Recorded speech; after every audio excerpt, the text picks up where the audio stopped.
तो गाइज आज मैं लेके आया हूँ top 5 action drama romance based anime. में आपको मिलेगा एक्शन रोमांस, एक proper story and full on drama. चलिए स्टार्ट करते हैं नंबर 5 की fantasy drama anime the case study of Vanitas. Anime थोड़ा अंडररेटेड है मगर आपको मजे पूरे देगी। तो कहानी सेट है 19 के समय में। इसमें आपको देखने मिलेगा एक ऐसी दुनिया जिसमें वेम्पायर इंसानों के बीच रहते हैं, जिसमें हमारा मेन कैरेक्टर वनितास जो खुद को वेम्पायरों का डॉक्टर बुलाता है। अगर है वो इंसान, उसके पास एक श्रापित किताब होती है, उसका नाम है बुक ऑफ वनिता, जिसके मदद से जो भी वेम्पायर श्रापित होते हैं उसे वो ठीक कर देता है। तो कहानी स्टार्ट होती है नोए नाम के वेम्पायर से, जो ट्रेवल कर रहा होता है बुक ऑफ वनितास को खोजने के। एनीमे का पहले एपिसोड में ही नोए और वनितास मिल जाते हैं। वहाँ से स्टार्ट होती है इन दोनों की एडवेंचर जर्नी।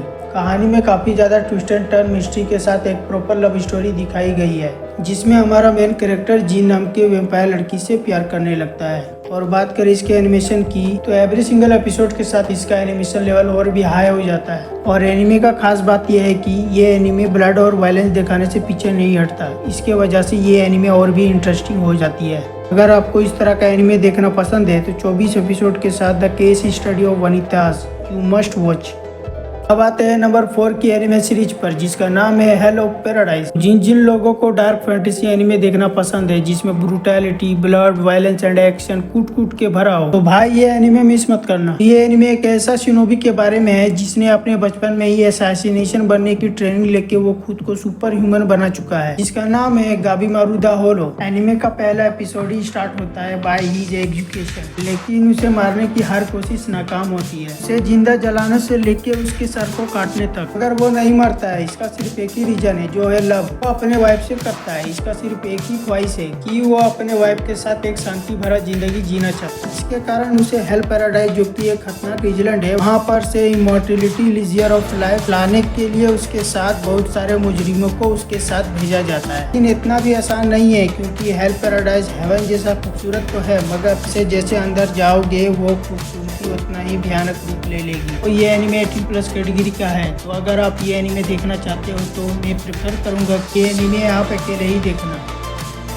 तो नंबर 3 का एनिमे है द ओशन नूबी एडवेंचर। तो गाइज अगर आपको सोलो लेवलिंग जैसा एनिमे देखना है तो ये एनिमे आपको जरूर पसंद आएगा, जिसमें हमें स्टोरी दिखाई जाती है एक ऐसे आदमी का जिसका बचपन से ही सपना रहता है कि वो बड़े होके एक एडवेंचरस बने। अगर जैसे जैसे वो बड़ा होता है उसे पता चलता है कि उसके पास कोई भी मैजिक एबिलिटी या स्किल नहीं है। आखिरकार वो हार मान के एक छोटे से गिल्ड में एज ए रिसेप्शनिस्ट का काम करने लगता है। जब वो 30 साल का होता है तब वो अचानक एक ऐसे रैंक हंटर से मिलता है। अभी अचानक एक ड्रैगन के हमले के वक्त के अंदर के हिडन स्किल एक्टिवेट हो जाती है और वो ड्रैगन को मार देता है। और वो 2 साल के लिए दुनिया के सबसे स्ट्रॉन्गेस्ट एस रैंक हंटर के साथ ट्रेनिंग करने चल जाता है। और 2 साल के बाद यानी 32 साल के एज में वो अपनी एडवेंचर जर्नी स्टार्ट करता है। और बहुत सारे लोग उसके एज को देख के उसका मजाक उड़ाते हैं, मगर उसकी ताकत देख के सभी चौंक भी जाते हैं। 2 साल ट्रेनिंग के बाद अब हमारा मेन कैरेक्टर ग्लैडिएटर अब एस रैंक हंटर तक पहुंच गया है।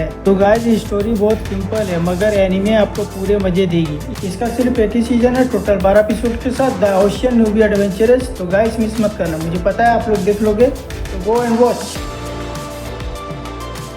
तो नंबर 2 में आती है बजर्क ऑफ ग्लूटनी, जिसका मेन कैरेक्टर फेट बचपन से ही एक कर्ज स्किल के साथ बड़ा होता है। इसका वजह से चाहे वो कितना भी खा ले, उसकी हंगर कभी नहीं मिटती। इसके वजह से वो अपने स्किल को बचपन से ही बर्डन मानता आ रहा है। लेकिन एक दिन वो अचानक से किसी थिप को मार देता है और इसी वजह से उसका अंदर का डेडली स्किल एक्टिवेट हो जाता है, जिसके कारण वो जिसे भी मारेगा उसका स्किल और सोल एब्जॉर्ब कर लेगा। इसके वजह से उसका हंगर थोड़ी देर के लिए शांत हो जाता है। और जैसे जैसे वो हंट करता है उसे पता चलता है कि इसके ग्लूटनी स्किल का कोई भी लिमिट ही नहीं है। वो जितना पावरफुल इंसान या मॉन्स्टर को मारेगा उतना ही वो स्ट्रॉन्ग होगा। और उसके पास एक एंशिएंट तलवार होती है जो फेट को बताती है कि दुनिया में सिर्फ 5 ही डेडली स्किल है, जिसमें से एक ग्लूटनी स्किल है जो सबसे ज्यादा खतरनाक स्किल है। तो फेट डिसाइड करता है कि वो अपने पावर से अपने दिल के सबसे करीब रॉक्सी हार्ट को प्रोटेक्ट करेगा। तो बात कर इसके एनिमेशन की, तो एनिमे का पहला 1-2 एपिसोड कुछ खास नहीं है, मगर एनिमे का एंड तक आते आते एनिमेशन लेवल हाई हो जाता है। तो 12 एपिसोड के साथ berserk of gluttony you must watch.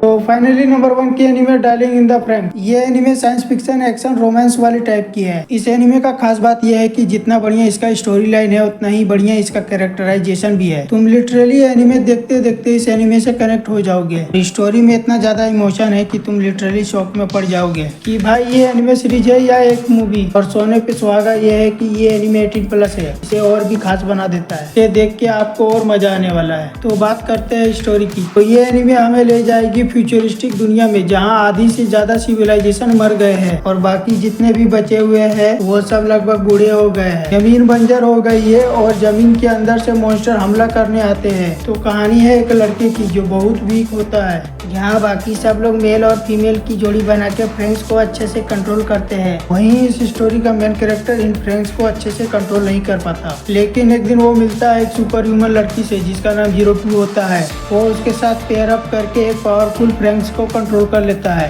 इसके बाद हमारे मेन कैरेक्टर की एडवेंचर जर्नी स्टार्ट होती है। इसका सिर्फ एक ही सीजन है 24 एपिसोड के साथ darling in the Franks, available in Hindi dub. You must watch out. और अगर आप इनमें से कोई भी एनिमे देखे हैं तो कमेंट में मुझे जरूर बताना कि तुम्हारा फेवरेट एनिमे कौन सा है। और वीडियो अच्छा लगा हो तो लाइक एंड सब्सक्राइब जरूर करना और अपने दोस्तों को वीडियो शेयर करना ना भूलना। तक के लिए मिलते हैं फिर से एक न्यू वीडियो में।